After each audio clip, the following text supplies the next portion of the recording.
Hello ನಮಸ್ಕಾರ, ನಾನು ವಿಜಯೇಂದ್ರ. ಈ ಇರಾನ್ ಮತ್ತು ಅಮೆರಿಕದ ಮಧ್ಯೆ ನಡೆದಿರ್ತಕ್ಕಂತಹ ಭೀಕರವಾದಂಥ ಒಂದು ಯುದ್ಧ ಮತ್ತು ಚುನಾವಣೆಗಳ ಭರಾಟೆ, ಈ ಎಲ್ಲ ಒಂದು ಅಬ್ಬರ ಗೊಂದಲ ಬರೀ ಇವುಗಳನ್ನೇ ತೋರಿಸ್ತಾ ಇದ್ದಾರೆ ನಮ್ಮ ಮೀಡಿಯಾದವರು. ಇಂತಹ ಒಂದು ಅಬ್ಬರದಲ್ಲಿ ಒಂದು ಅತ್ಯಂತ ಸಂತೋಷ ಪಡ್ತಕ್ಕಂಥ, ನಾವೆಲ್ಲ ಇಂಡಿಯನ್ಸ್ ಹೆಮ್ಮೆ ಪಡ್ತಕ್ಕಂಥ ಒಂದು ಸುದ್ದಿ ಅದು ಹೆಚ್ಚು ಕಾಣಲೇ ಇಲ್ಲ ಯಾರಿಗೂ.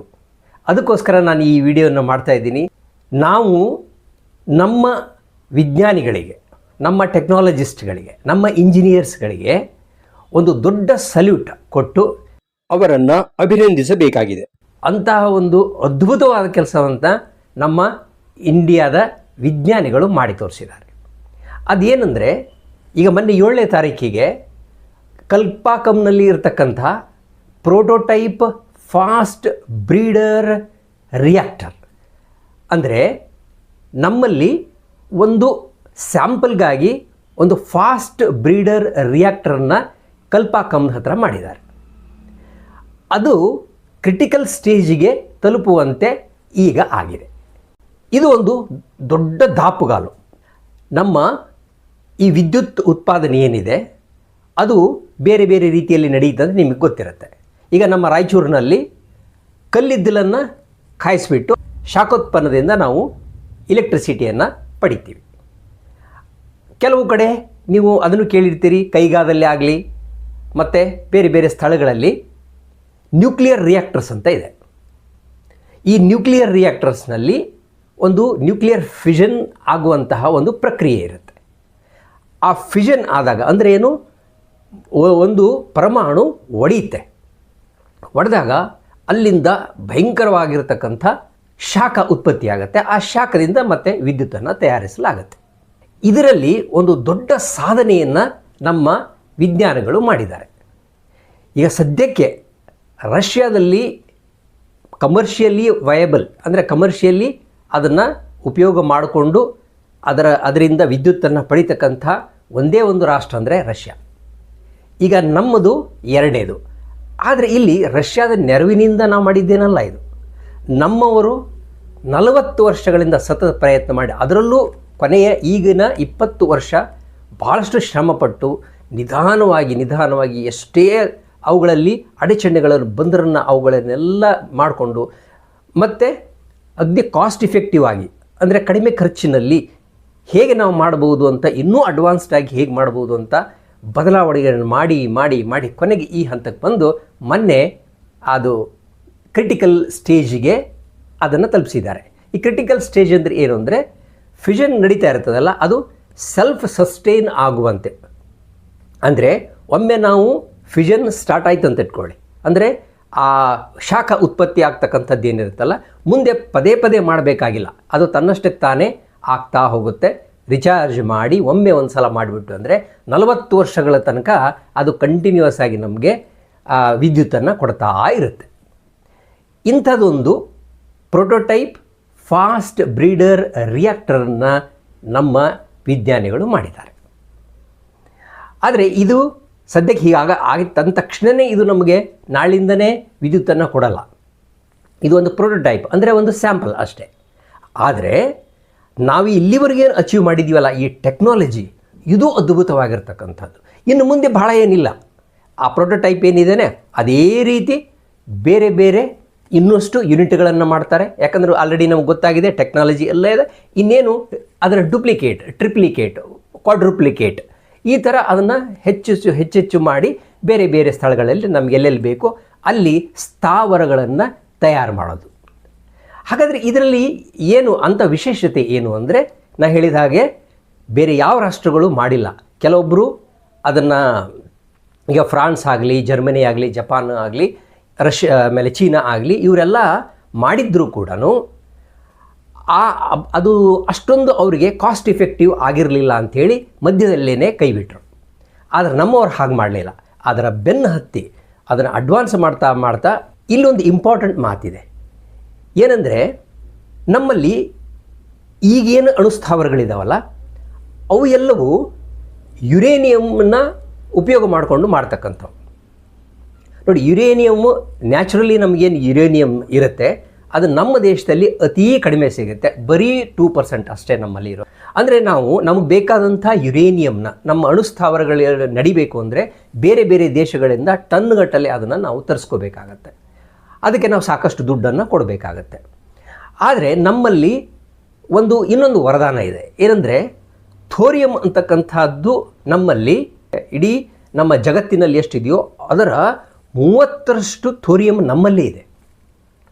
ಈ ಥೋರಿಯಂ ಒಂದು ಐಸೋಟೋಪ್ ಏನಿದೆ ಇದನ್ನು ಫಿಸೈಲ್ ಮಟೀರಿಯಲ್ ಆಗಿ ನಾವು ಉಪಯೋಗ ಮಾಡ್ಬೋದು. ಈಗ ಯುರೇನಿಯಮನ್ನು ತಗೊಂಡಾಗ ಅದರಲ್ಲಿ ನಮಗೆ ಫಿಸೈಲ್ ಐಸೋಟೋಪ್ ಮತ್ತು ಫರ್ಟೈಲ್ ಐಸೋಟೋಪ್ ಅಂತ ಇರುತ್ತೆ. ಅಂದರೆ ಇಂಧನಕ್ಕಾಗಿ ಬಳಸ್ತಕ್ಕಂಥದ್ದು ನ್ಯಾಚುರಲ್ ಯುರೇನಿಯಂನಲ್ಲಿ 0.7% ಮಾತ್ರ ಇರುತ್ತೆ. ನೋಡಿ ಎಷ್ಟು ಕಡಿಮೆ ಆಗುತ್ತೆ. ಅಂದರೆ ನಾವು ಯುರೇನಿಯಮನ್ನು ಕೊಂಡ್ಕೊಂಡಾಗ ಅದನ್ನು 2 ಥರ ನಾವು ಮಾಡ್ಕೋಬೇಕಾಗತ್ತೆ. ಎನ್ರಿಚ್ಮೆಂಟ್ ಅಂತೀವಿ. ಅಂದರೆ ನಮಗೆ ಬೇಕಾದ ಆ 0.7 ಮಾತ್ರ ಉಳಿಸ್ಕೊಂಡು ಉಳಿದಿದ್ದನ್ನೆಲ್ಲ ನಾವು ತೆಗಿಬೇಕಾಗತ್ತೆ. ಯಾಕಂದರೆ ಯುರೇನಿಯಂ 238 ಏನಿದೆ ಇದು ಫರ್ಟೈಲ್ ಮಟೀರಿಯಲ್ ಹೊರತು ಫಿಸೈಲ್ ಅಲ್ಲ. ಅಂದರೆ ಫಿಸೈಲ ಡೈರೆಕ್ಟ್ ಇಂಧನವಾಗಿ ಬಳಸ್ಬೋದು, ನಾವು ಅದನ್ನು ಫಿಷನ್ ಮಾಡಿಸ್ಬೋದು. ನಾವು ಈಗಿರ್ತಕ್ಕಂಥ ಸ್ಥಾವರಗಳ ಮೇಲೇ ನಾವು ಡಿಪೆಂಡ್ ಆಗಿದ್ದರೆ ಮುಂದೆ ನಮಗೆ ಬಹಳಷ್ಟು ತೊಂದರೆ ಆಗುತ್ತೆ. ಯಾಕಂತಂದರೆ ಬೆಲೆ ಏರ್ತಾ ಹೋಗ್ತದೆ ಅದರದ್ದು, ಆಮೇಲೆ ಅದು ಎಲ್ಲ ಕಂಟ್ರಿಗಳಲ್ಲಿ ಬರ್ತಾ ಕಡಿಮೆ ಆಗ್ತಾ ಹೋಗ್ತದೆ. ಹಾಗಾಗಿ ನಮ್ಮ ಇಂಡಿಯಾದ ಸೈಂಟಿಸ್ಟ್ಗಳು ಏನು ಮಾಡಿದರು, ಒಂದು ಪ್ಲ್ಯಾನ್ ಮಾಡ್ಕೊಂಡಿದ್ದಾರೆ 3 ಸ್ಟೇಜ್ ನ್ಯೂಕ್ಲಿಯರ್ ರಿಯಾಕ್ಟರ್ಸ್ನ ಮಾಡೋದು ಅಂತ. ನೋಡಿ, ಹೋಮಿ ಜಹಾಂಗೀರ್ ಬಾಬಾ ಇದನ್ನೇನು ಸ್ಥಾಪನೆ ಮಾಡಿದ್ರಲ್ಲ ಅವಾಗಲಿಂದನೇ ಅವಾಗಲೇ ಈ ಪ್ಲ್ಯಾನನ್ನು ಮಾಡಿದರು 3 ಸ್ಟೇಜ್ ಅಂತ. ಮೊದಲನೇ ಸ್ಟೇಜಲ್ಲಿ ಪ್ರೆಷರೈಸ್ಡ್ ಹೆವಿ ವಾಟರ್ ರಿಯಾಕ್ಟರ್ಸ್, ಈಗ ನಮ್ಮಲ್ಲಿರ್ತಕ್ಕಂಥದ್ದು ಏನಿದಾವೆ ಅವೆಲ್ಲ ಪ್ರೆಷರೈಸ್ಡ್ ಹೆವಿ ವಾಟರ್ ರಿಯಾಕ್ಟರ್ಸ್. ಇವುಗಳಲ್ಲಿ ಯುರೇನಿಯಂ ಮಾತ್ರ ಉಪಯೋಗ ಆಗುತ್ತೆ. ಎರಡನೇ ಸ್ಟೇಜ್ ಏನಾಗುತ್ತೆ ಅಂದರೆ ಈ ಪ್ರಕ್ರಿಯೆಯನ್ನು ನಡೆಯುತ್ತೆ. ಯುರೇನಿಯಂನ ಉಪಯೋಗ ಮಾಡಿಕೊಂಡು ನಾವು ವಿದ್ಯುತ್ತನ್ನು ಪಡಿತಿರುವಾಗ, ಫಿಷನ್ ಮಾಡಿಕೊಂಡು ನಾವು ವಿದ್ಯುತ್ತನ್ನು ಪಡಿತಿರುವಾಗ ಅದರದ್ದು ಒಂದು ಬೈ ಪ್ರಾಡಕ್ಟ್ ಬರುತ್ತೆ ಪ್ಲುಟೋನಿಯಂ ಅಂಥೇಳಿ. ಇದನ್ನು ನಾವು ಮತ್ತೆ ಬಳಸ್ಕೋಬಹುದು. ಆದರೆ ಅದು ಫಿಸೈಲ್ ಮಟೀರಿಯಲ್ ಅಲ್ಲ, ಫರ್ಟೈಲ್ ಮಟೀರಿಯಲ್. ಅಂದರೆ ಏನು, ನೇರವಾಗಿ ಅದನ್ನು ಇಂಧನವಾಗಿ ನೀವು ಬಳಸಲಾರ್ರಿ. ಅದಕ್ಕೆ ಮತ್ತೆ ಸಂಸ್ಕರಣೆಯನ್ನು ಮಾಡಬೇಕು. ಆದರೆ ಅದು ಎಲ್ಲಿಂದ ಬರುತ್ತೆ? ಯುರೇನಿಯಮನ್ನು ಉಪಯೋಗ ಮಾಡಿಕೊಂಡು ನಾವು ಫಿಷನ್ ಮಾಡಿಕೊಂಡು ಅದರಿಂದ ಎಲೆಕ್ಟ್ರಿಸಿಟಿ ಉಪಯೋಗ ಮಾಡಿದ ಮೇಲೆ ಬೈ ಪ್ರಾಡಕ್ಟ್ ಆಗಿ ಬಂದಿರುತ್ತೆ. ಅಂದರೆ ಇದನ್ನು ನಾವು ಉಪಯೋಗ ಮಾಡ್ಕೋಬಹುದು, ಯಾವುದರ ಪ್ಲುಟೋನಿಯಂನ. ಆದರೆ ಬರೀ ಪ್ಲುಟೋನಿಯಂನ ಆಗುತ್ತಾ? ಇಲ್ಲ. ಅದರ ಜೊತೆಗೆ ಥೋರಿಯಮನ್ನು ಮತ್ತು ನ್ಯಾಚುರಲ್ ಸ್ವಲ್ಪ ಯುರೇನಿಯಮನ್ನು ಈ ಮೂರನ್ನು ಸೇರಿಸಿ ಮಾಡ್ಕೋಬಹುದು. ಎಲ್ಲಿ ಮಾಡ್ಕೋಬಹುದು? ಈ ಫಾಸ್ಟ್ ಬ್ರೀಡರ್ ರಿಯಾಕ್ಟರ್ಸ್ ಏನಿದ್ದಾವೆ, ಅಂದರೆ ಈ ಸದ್ಯಕ್ಕೆ ಏನೋ ಒಂದು ಪ್ರೋಟೋಟೈಪ್ ಮಾಡಿದ್ದಾರೆ ಸ್ಯಾಂಪಲ್ನ, ಅಲ್ಲಿ ಇದು ಸಾಧ್ಯ. ಇದು ವಿದ್ಯುತ್ತನ್ನು ಕೊಡುತ್ತೆ ನಮಗೆ. ನೋಡಿ, ಅದಕ್ಕೆ ಬ್ರೀಡರ್ ಅಂತ ಯಾಕೆ ಹೇಳ್ತಾರೆ ಅಂತಂದರೆ, ಈ ಬ್ರೀಡಿಂಗ್ ಅಂದರೆ ಏನು, ಹುಟ್ಟಿಸೋದು ಅಂತ. ಈ ಬ್ರೀಡರ್ ರಿಯಾಕ್ಟರ್ನಲ್ಲಿ ಏನಾಗುತ್ತೆ, ನಾವು ಕೊಟ್ಟಂಥ ಇಂಧನ ನಮಗೆ ಬೈ ಪ್ರಾಡಕ್ಟ್ ಆಗಿ ಬರುತ್ತಲ್ಲ, ಅಂದರೆ ಎಷ್ಟು ಇಂಧನವನ್ನು ನಾವು ಬಳಸಿರ್ತೀವೋ ಅದಕ್ಕಿಂತ ಹೆಚ್ಚು ನಮಗೆ ಇಂಧನವನ್ನು ಅದು ಕೊಡುತ್ತೆ. ಬಳಕೆ ಆದಮೇಲೆ ಇದು ಬೈ ಪ್ರಾಡಕ್ಟ್ ಆಗಿ ಬಂದಿರತಕ್ಕಂಥದ್ದು ಅದನ್ನು ಮತ್ತೆ ಉಪಯೋಗ ಮಾಡಿಕೊಂಡು ಪ್ಲುಟೋನಿಯಮನ್ನು ಉಪಯೋಗ ಮಾಡಿಕೊಂಡಾಗ ಅದು ಯುರೇನಿಯಮನ್ನು ಕೊಡುತ್ತೆ ಮತ್ತೆ. ಅದಕ್ಕೆ ಈ ಫಾಸ್ಟ್ ಬ್ರೀಡರ್ ರಿಯಾಕ್ಟರ್ ಎಷ್ಟು ಇಂಪಾರ್ಟೆಂಟ್ ನಮಗಂತಂದರೆ, ನಾವು ಇಲ್ಲಿ ನಮ್ಮಲ್ಲಿ ವಿಪುಲವಾಗಿ ಸಿಗ್ತಕ್ಕಂತಹ ಥೋರಿಯಂ ಐಸೋಟೋಪನ್ನು ನಾವಿಲ್ಲಿ ಉಪಯೋಗ ಮಾಡ್ಕೋಬಹುದು. ಸಾಕಷ್ಟಿದೆ ನಮ್ಮಲ್ಲಿ, ಯಾಕೆ ನಾವು ಬಿಡಬೇಕು? ಈ ಥೋರಿಯಮನ್ನು ಉಪಯೋಗ ಮಾಡಿಕೊಂಡ ಮೇಲೆ ಈಗ 3ನೇ ಸ್ಟೇಜಿಗೆ ಹೋಗ್ತೀವಿ.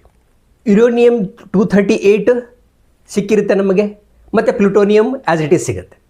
ಪ್ಲುಟೋನಿಯಂನ ಉಪಯೋಗ ಮಾಡ್ಕೊಂಡಿರ್ತೀವಿ, ಮತ್ತು ಪ್ಲುಟೋನಿಯಂ ಸಿಗುತ್ತೆ. ಸೊ ಈ ಪ್ಲುಟೋನಿಯಂ ಮತ್ತು ಯುರೇನಿಯಂ ಏನು ಸಿಗ್ತಾವಲ್ಲ ಫರ್ಟೈಲ್ ಮಟೀರಿಯಲ್ಸ್, ಇವನ್ನ ಸ್ವಲ್ಪ ಸಂಸ್ಕರಣೆ ಮಾಡಿದರೆ ಆವಾಗ ನಮಗೆ ಉಪಯೋಗ ಬರ್ತಕ್ಕಂಥ ಯುರೇನಿಯಂ ಐಸೋಟೋಪ್ ಮತ್ತೆ ನಮಗೆ ಸಿಗುತ್ತೆ.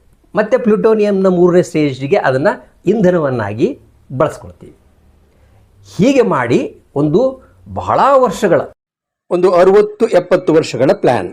ಅಂದರೆ ಈಗ ನಾವು ಫಸ್ಟ್ ಸ್ಟೇಜಿನಿಂದ ಸೆಕೆಂಡ್ ಸ್ಟೇಜಿಗೆ ಕಾಲಿಡ್ತಾ ಇದ್ದೀವಿ.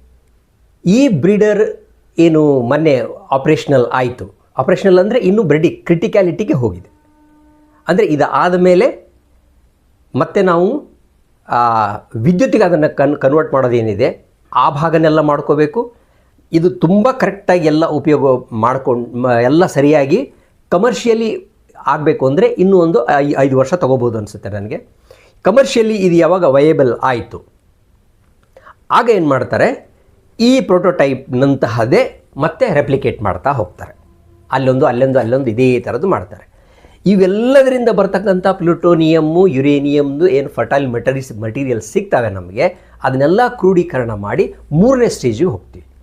ಅಂದರೆ ಪ್ರತಿ ಸ್ಟೇಜ್ನಲ್ಲಿ ಬರ್ತಕ್ಕಂತಹ ನಮಗೆ ಏನು ಎಲೆಕ್ಟ್ರಿಸಿಟಿ ಇದೆ ಅದು ಹೆಚ್ಚಾಗ್ತಾ ಹೋಗ್ತದೆ. ಸೊ ನಮಗೆ ಇನ್ನೊಂದು 40 ವರ್ಷ ಆದಮೇಲೆ, ಈಗಲೇ ಅಲ್ಲ ಇದು 3ನೇ ಸ್ಟೇಜ್ ಆಗಿ ಮಾಡಬೇಕಂದ್ರೆ ಇನ್ನೊಂದು 30-40 ವರ್ಷ ಬೇಕು. ಆ ಸಮಯಕ್ಕೆ ಅನ್ನೋದ್ರೊಳಗಾಗಿ ನಮ್ಮಲ್ಲೇ ಸಿಗ್ತಕ್ಕಂಥ ಥೋರಿಯಮನ್ನು ಉಪಯೋಗ ಮಾಡಿಕೊಂಡು ನಾವು ಹೆಚ್ಚು ಯಾರ ಮೇಲೆ ಡಿಪೆಂಡ್ ಆಗಲಾರ್ದಂಗೆ ಆತ್ಮನಿರ್ಭರವಾಗಿ, ಅಂದರೆ ನಮ್ಮಲ್ಲಿ ಬೇಕಾಗಿರ್ತಕ್ಕಂಥ ಎಲ್ಲ ವಿದ್ಯುತ್ತನ್ನು ನಾವೇ ಮಾಡಿಕೊಂಡು ಮತ್ತು ಕಾರ್ಬನ್ ಎಮಿಷನ್ನನ್ನು ತೀರ ಕಡಿತಗೊಳಿಸ್ತೀವಿ. ಯಾಕಂದರೆ ಆವಾಗ ನಮಗೆ ಈ ರಾಯಚೂರಿನಂಥ ಥರ್ಮಲ್ ಪ್ಲ್ಯಾಂಟ್ಸ್ ಬೇಕಾಗಲ್ಲ. ಈ ನೋಡಿ, ರಾಯಚೂರಿನ ಥರ್ಮಲ್ ಪ್ಲ್ಯಾಂಟ್ ಏನು ಮಾಡುತ್ತೆ, carbon monoxide, carbon dioxide, sulphur dioxide ಇವೆಲ್ಲವನ್ನು ಎಲ್ಲ ಎನ್ವೈರನ್ಮೆಂಟಿಗೆ ಬಿಡ್ತಾ ಇರುತ್ತೆ. ಸೊ ಇದು ಎಲ್ಲ ನಮಗೆ ಹೋಗುತ್ತೆ. ಇಷ್ಟೆಲ್ಲ ಒಂದು ಅದ್ಭುತವಾದ ಕೆಲಸವನ್ನು ಮಾಡಿರ್ತಕ್ಕಂಥ ನಮ್ಮ ಇಂಡಿಯನ್ ಸೈಂಟಿಸ್ಟ್ಗಳಿಗೆ ಒಂದು ದೊಡ್ಡ ಸಲ್ಯೂಟ್ ಬೇಡವಾ? ಕೊಡಲೇಬೇಕು ಸಲ್ಯೂಟನ್ನು. ನೋಡಿ, ತಮ್ಮ ಮೆಚ್ಚುಗೆಯನ್ನು ವ್ಯಕ್ತಪಡಿಸೋಕೆ ಮತ್ತು ಅಭಿನಂದನೆಗಳನ್ನು ತಿಳಿಸೋಕೆ ಕಲ್ಪಾಕಂನ ಅಣುಸ್ಥಾವರಕ್ಕೆ ಭೇಟಿ ನೀಡಿದ ದೃಶ್ಯ ಇದು. ಹಾಗೆಯೇ ಇನ್ನಷ್ಟು ಸಾಧನೆಗಳ ಬಗ್ಗೆ ತಿಳಿಯೋಕೆ ಕೊನೆಯಲ್ಲಿ ಕೊಟ್ಟ ಲಿಂಕ್ ಮೇಲೆ ಒತ್ತಿ. ನಮ್ಮ ಮೇಲೆ ನಮಗೆ ಒಂದು ಹೆಮ್ಮೆ ಆಗುತ್ತೆ ಅಲ್ವಾ? ಸೊ ಎಲ್ಲರೂ ಹೆಮ್ಮೆ ಪಡಬೇಕು. ಅದಕ್ಕೋಸ್ಕರ ಇದನ್ನು ನಿಮ್ಮ ಫ್ರೆಂಡ್ಸ್ಗೆ ಕಳಿಸ್ರಿ ಅಂತ ಹೇಳ್ತಾ ಮತ್ತೆ ಮುಂದೆ ಇನ್ನೊಂದು ವಿಷಯದೊಂದಿಗೆ ಬರ್ತೀನಿ. ಅಲ್ಲಿವರೆಗೂ ನಮಸ್ಕಾರ.